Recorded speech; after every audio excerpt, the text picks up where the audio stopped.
What's up and welcome to My Point of View. I am your fat and opinionated host, and I actually broke this news earlier over on my main channel, Cinema Shogun. If you enjoy my content, then you are doing yourself a disservice by not subscribing over there as well, because I cover these stories over there too. But we all know that authorities, investigators, FBI, law enforcement, they searched through Bryan Kohberger's apartment, but the search warrant was sealed.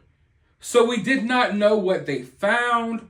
We didn't know if they found anything at all. We saw that they were bringing items out of the apartment, but we didn't know if it was anything major or not. Well, now we know what items they seized from his apartment because the search warrant has been unsealed. Now, I'm not going to sit here for 4 hours and read this entire search warrant for you. I'm not going to go over all of these pages. It's over 40 pages, and there's nothing much in there. A lot of it is stuff that we've already gone over. I'm going to read you all the one page that really sticks out, the one page that actually gives us some new information here. And this is the page that I'm talking about, because as you can see, they list all the items that they took out of Bryan Kohberger's apartment. Now, over on my main channel, we went over a couple of these items, but now that I have the documents in front of my face, we can go over each item more specifically. So let's see what they found. They found one nitrate type black glove, one Walmart receipt with one Dickies tag, 2 Marshall's receipts. Now, why do these receipts matter? 1 Walmart receipt, 1 Dickies tag, 2 Marshall's receipts? We don't know everything. There's a possibility that Dylan or DM, whatever you want to call her, maybe she saw that Bryan or whoever was in the home was wearing a pair of Dickies. This Walmart receipt, why does the Walmart receipt matter? Maybe Bryan went and bought some cleaning supplies shortly after doing this. I mean, who knows what could be on the receipt, but obviously, if they took the receipt from the home, then I would believe that they think that there's something there that's at least suspect. Is it cleaning supplies? Is it a new outfit? Who knows? But I'm really curious why these receipts matter. Because they also found 2 Marshall's receipts. People go to Marshall's all the time. What was Kohberger doing in Marshall's, and why do these receipts matter? I guess there's a possibility that these receipts mean nothing, but because they seized them from the home, I would think at the very least they stuck out to investigators for some reason. What that reason could be, we could speculate all day, but maybe, Bryan brought some type of clothing or he bought some type of supplies that they think at least may look suspect, that they think maybe can tie him further to this crime. But let's go forward. They confiscated a dust container from a Bissell Power Force vacuum. Oh, Bryan, you were going to school, you're, studying criminology, and you left your vacuum cleaner full. Who knows what investigators can find in there? They're going to find some toenail clippings and possibly some hair, DNA. Who knows? But maybe they'll find something in there that will incriminate Bryan. They also took away 8 possible hair strands, 1 Fire TV stick with cord and plug. I don't know why that matters, but let's go forward. 1 possible animal hair strand. Now this is the one thing that sticks out to me the most. Animal hair strand. From what we know, Bryan Kohberger didn't have any pets. Okay? In fact, I'm not so sure if Bryan didn't maybe, skin a dog around that area, because we know there was a dog that they found that was skinned. And I think people who do things like what Bryan did, often they start with animals. I don't care if Bryan is a supposed vegan or not. I don't care, oh, Bryan doesn't eat meat. Allegedly, he killed some people. He's capable of anything. Does this hair belong to Murphy, Kaylee's dog? I made this point and I went over this over on my main channel. If you want me to expand upon this or you want to hear me expand upon this, you can go watch that video. But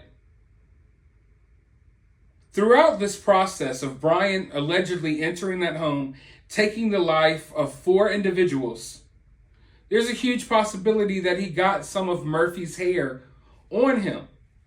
I'm sure the type of dog Murphy is, there's Murphy hairs all around that house. Bryan didn't necessarily have to see Murphy, touch Murphy, interact with Murphy at all. Bryan could have picked up one of Murphy's hairs from just walking around that house. And I guarantee you, anyone in that house and everyone in that house probably had Murphy hairs in their room, on their clothes, on them.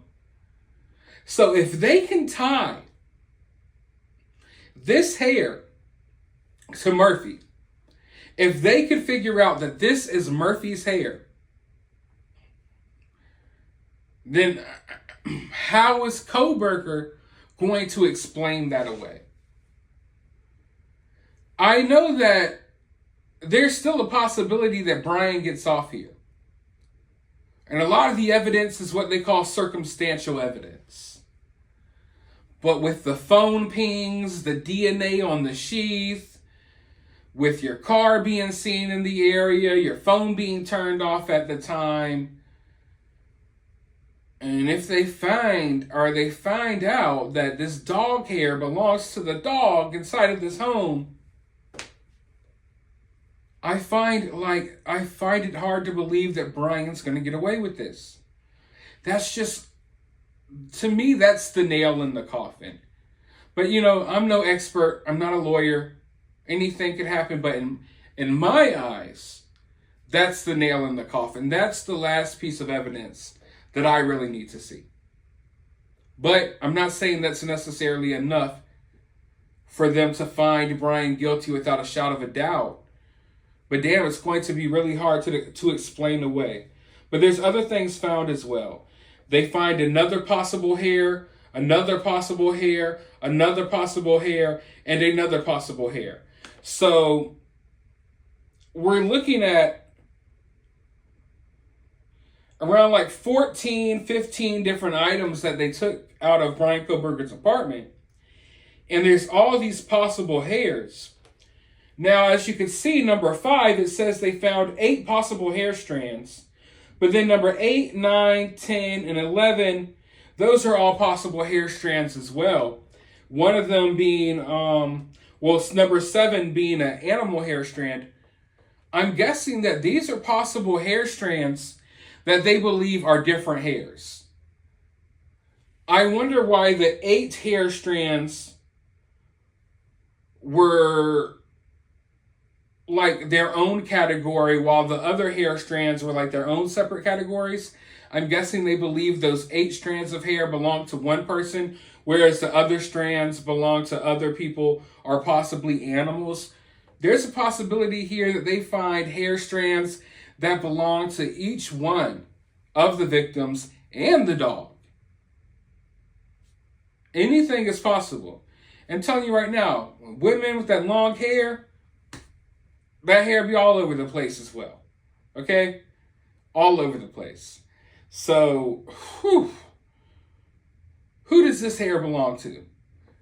We know that Bryan was seen sometimes with a girl in his apartment. I don't know how often. But at the same time, it doesn't seem like Bryan was the most outgoing person that had people at his house all the time. So there's a huge possibility here that some of these hair strands belong to some of the victims. But I would think that Bryan would have gotten that house spiffy, squeaky clean. But, I mean, these detectives, they have ways of finding things that you'll miss. The human eye, the naked eye, the untrained eye will miss. But they also took a computer tower, one collection of a dark red spot collected without testing. So this is what confused me a little bit. When they say this dark red spot, is this a dark red spot on a couch, on a shirt, on a pair of pants, on some shoes? Or do they mean that there was just a dark red spot on the floor of Bryan Kohberger's apartment? And if that's the case, then hey, maybe Bryan Kohberger stained his own carpet when he came back from allegedly committing these crimes. Maybe Bryan did something else to someone else in that apartment. Maybe he just dropped some Kool-Aid on the floor. They haven't tested it yet, and I'm sure they're going to test it. So we don't know what it is yet, but it very well could be blood. They also got 2 cuttings from uncased pillow of reddish brown stain, larger stain tested. So they got a pillow with stains on it. I guess they tested it. I don't know what the test came back as. Reddish brown stains on a pillow. Did Bryan go home and lay down and get blood on this pillow? Or did the blood come from somewhere else? Or is it not blood? Was Bryan eating a chili dog and the chili dropped on his uncased pillow? And he still sleeps on it? I don't know. But it's highly suspect and it's really weird. And last but not least, 2 top and bottom of mattress covers packaged separately, both labeled C, multiple stains, 1 tested. So all in all, they got a computer. I went over my thoughts about that on my other channel as well. Who knows what they find on the computer? They also have all of these different hairs. One of the hairs possibly belonging to an animal. Then you got all of these different hairs, and I'm assuming because they labeled them differently, that they believe that these hairs belong to different people. And I believe the reason they would believe that is probably because the hair colors were different. I mean, that's just what I mean, like I said, I'm no expert, but that's what I would imagine. So who did these hairs come from? If they came from any of the 4 victims, then it's a wrap in my eyes. And then if the animal hair belonged to Murphy, like I said, I believe that's the nail in the coffin. But then you also have these stains. You got the stains on the, I don't know where the original stain is. But then you got stains on his bed and stains on the pillow. And like I said, I'm scared that Bryan may have done something else. Okay? So who knows where these stains came from? But then it's like, what sticks out to me is we hear so much from the neighbors about Bryan constantly cleaning his house. Every night he's cleaning his house, 4 o'clock in the morning, vacuuming and cleaning. Almost like he's got this OCD. So why would this guy who's constantly cleaning, why would he be sleeping on a bed with bloodstains and on a pillow with bloodstains, with possible bloodstains on the ground? And looking at his education, that would obviously tie him to this stuff if they were ever to find out who he was. So I don't know. I don't know, man. It's a difficult one for sure. It's a difficult one for sure because one half of you believes that Bryan would be too smart to be this dumb. You know what I mean? Like, to literally have stains all over your apartment and hairs and what have you. Maybe some computer searches that are questionable. But then the other half of you, or the other half of me at least, I know that oftentimes, and I always say it, we give these people too much credit. We think they're smarter than what they are. And then at the end of the day, it doesn't matter how smart you are, because people make mistakes. And all it takes is a little speckle, a hair that's attached to your pants or a shoestring. That's all it takes. So hopefully we'll find out soon if these hairs belong to anyone, or if the stains, if it's blood or what it is. Hopefully we find that stuff out soon. We may have to wait a while. But whenever we do find out, I'll be reporting it right here on this channel. So hit that subscribe button. Let me know what you think down in the comments. Ring that notification bell so you can be notified of every time I upload. And as always, remain opinionated.